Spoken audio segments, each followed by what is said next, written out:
آپ دیکھ رہے ہیں اردو گلوبل نیوز۔ خبر شامل کرتے ہیں ساہیوال سے آصف ندیم کی اس رپورٹ میں۔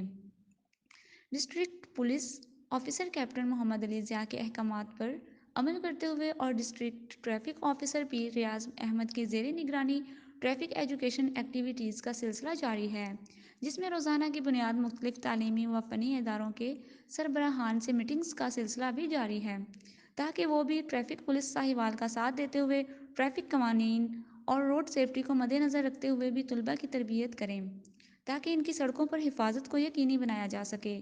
اسی حوالے سے گورنمنٹ ننگل انبیاء اسلامیہ ہائی اسکول ساہیوال میں طلباء کو لیکچر دیتے ہوئے incharge traffic education and road safety wing Aamir Shahzad Cheema نے طلباء کو کم عمر ڈرائیونگ سے منع کیا اور خصوصی کیمپین کے بارے میں بھی آگاہ کیا۔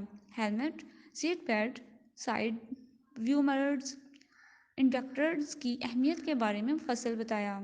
طلباء کو دوران ڈرائیونگ موبائل فون کے استعمال سے منع کیا گیا اور لائن اور لین کی پابندی کو ملحوظ رکھتے ہوئے ڈرائیونگ کرنے کی ہدایت دی۔ پیدل روڈ کراسنگ کے اصولوں و ضوابط بھی بتائے۔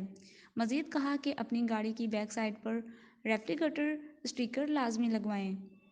ڈرائیونگ کے دوران اپنی گاڑی کی رفتار انتہائی کم رکھیے۔ اگر ان کی گاڑیاں دھواں دیتی ہیں تو ان کی بروقت ٹیوننگ کروائیں تاکہ ماحولیاتی آلودگی پیدا نہ ہو۔ اساتذہ و طلباء میں ٹریفک آگاہی پر مبنی پمفلٹ بھی تقسیم کیے گئے۔ اس موقع پر inspector national highway and motorway police Waseem Abbas Anjum, اساتذہ اور طلباء کی تعداد نے شرکت کی۔